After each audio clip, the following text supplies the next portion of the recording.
वंदे मातरम। भारतीय जातीय कांग्रेस जिंदाबाद। मुर्शिदाबाद जिला कांग्रेस जिंदाबाद। बेलडांगा ब्लॉक कांग्रेस जिंदाबाद। बेलडांगा शहर कांग्रेस जिंदाबाद। अधीर रंजन चौधरी जिंदाबाद। राहुल गांधी जिंदाबाद। वंदे मातरम। वंदे मातरम। अधीर रंजन चौधरी जिंदाबाद। मुर्शिदाबाद जिला कांग्रेस जिंदाबाद।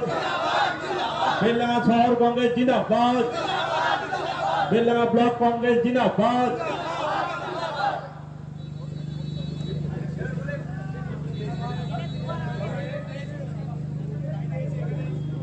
আমরা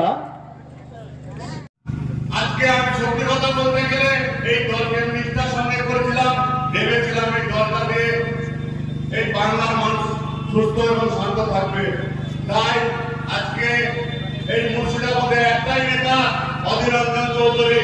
আজকে যে নেতাগুলো পুজো পালন করছে, যারা আজকে তুলাবাজি করছে, তারা অধীরটা ছাড় ছেড়েছে এই কারণে যে তারা নোংরা রাজনীতি করছে। তাই বেশি কথা আজ বলবো না, কথা বলার সময় অনেক আছে।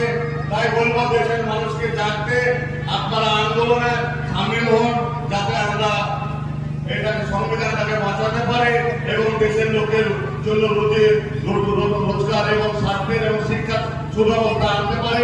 তাই অধীরটার হাত এবং রাহুল গান্ধীর হাত শক্ত করার জন্য আপনারা সমস্ত ঘর থেকে দলে দলে যোগ দেন এই জাতীয় কংগ্রেসে। এই বলে আমি আমার সংক্ষিপ্ত বক্তব্য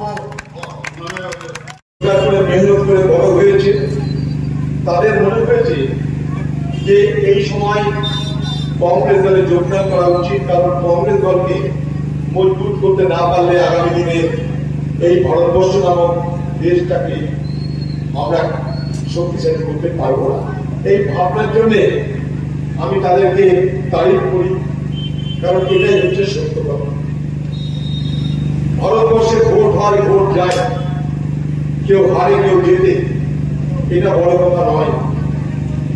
এই এলাকার মানুষ আপনারা আমাকে একবার নয় পাঁচবার আপনাদের দয়াতে, আপনাদের দুয়াতে আমার মতো একটা পিছিয়ে পড়া জেলার একজন সাধারণ কংগ্রেস কর্মী ভারতবর্ষের পার্লামেন্টে যাওয়ার সুযোগ হয়েছে শুধুমাত্র আপনাদের জন্য।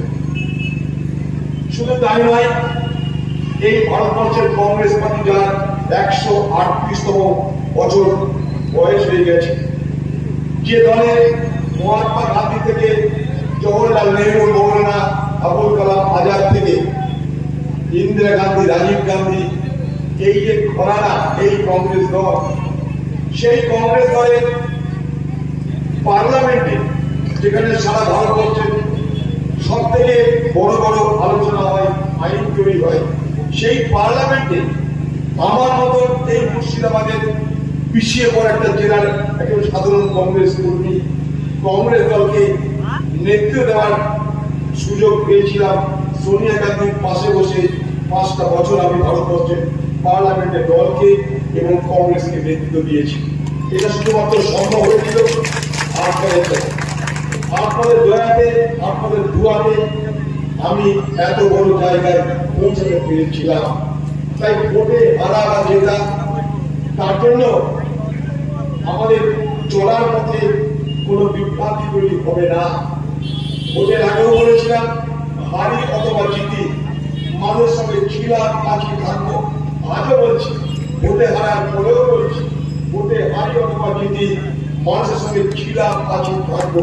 কারণ এই এলাকার মানুষের সঙ্গে আমার শুধুমাত্র নির্বাচনী সম্পর্ক নয়, এই এলাকার মানুষের সঙ্গে আমার আত্মীয়তা, ভ্রাতৃত্ব এবং বন্ধুত্বের সম্পর্ক।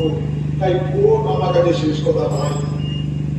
এই এলাকার মানুষ সত্যটাকে জানতে হবে, বুঝতে হবে। বড় অদ্ভুত এই দেশের বাতাবরণ। দেখুন, ভারতবর্ষের কংগ্রেস পার্টি ভারতবর্ষের স্বাধীনতার পর আমরা কি পেয়েছি? ভারতবর্ষের স্বাধীনতার পর আমরা স্বাধীনভাবে আমাদের অধিকারকে সুরক্ষিত করবার জন্য সংবিধান পেয়েছি। সেই সংবিধানকে রক্ষা করে নির্বাচনী ব্যবস্থা করার জন্য নির্বাচন কমিশনের জন্ম হয়েছে। ভারতবর্ষের আইনসভা তারা ক্ষমতার অপব্যবহার করে যাতে কোনো বেআইনি কাজ না করতে পারে তার জন্য আইনের ব্যাখ্যা দেবে কে? সুপ্রিম